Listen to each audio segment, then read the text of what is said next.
Shalom, Kol Halor Yahweh Bashem Abishai, Bashem Rakak. Double honors unto the apostles and the elders. Salutations to all my fellow laborers doing this work in truth and sincerity, risking their lives and their freedom to do so now more so than ever. To the scattered elect that are scattered around the four corners of the earth, that be like unto the speckled bird, the Israelite foreigners, and to the Akwaf that are listening and learning. This is your brother Malcolm, and this is part 2, continuing from the cut video.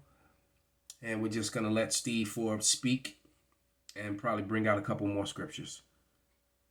Finish it out. Early block President Biden's sweeping vaccine mandate. Ultimately, the Supreme Court will throw out this executive order, and rightly so.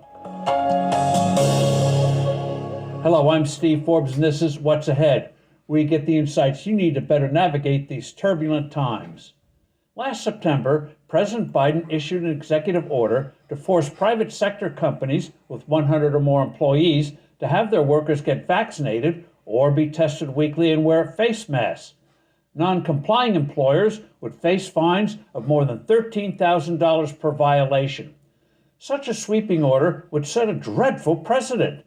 For instance, what would stop future decrees banning or limiting the sale and consumption of sugar sodas like Coca-Cola and Pepsi in the name of fighting the scourge of obesity? Not to mention severe limitation on chips or other junk foods, or a virtual prohibition of cigarettes, which brings on cancer, heart disease, and other deadly ailments. Like The fires. administration says the president has the right to issue emergency orders, but an emergency applies to a sudden catastrophe, which was the case when the pandemic burst forth in March of last year. The word emergency doesn't apply here. After all, the president made his announcement a little more than 2 months ago. Only in recent days did the administration get around to issuing the actual order, which runs 490 pages. And that order doesn't take effect until January 4th of next year, almost 2 months from now. Politics, not public health, is the dominating factor here.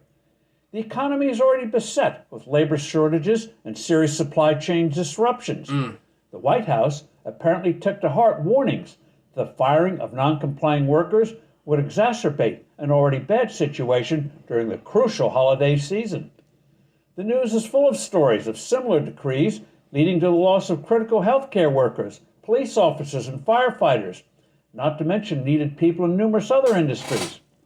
Also worrying in those 490 pages is the call for comments on making Biden's diktat be made mandatory for all private sector companies, not just with those with 100 or more employees.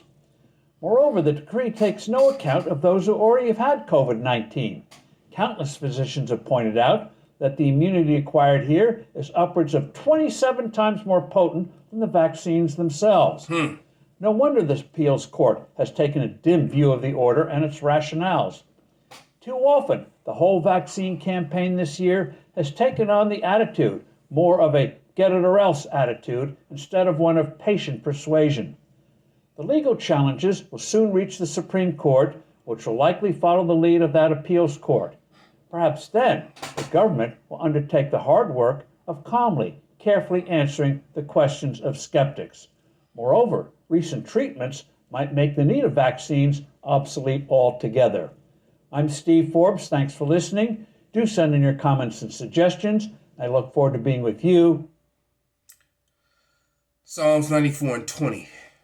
Shall the throne of iniquity have fellowship with thee, which frameth mischief by law?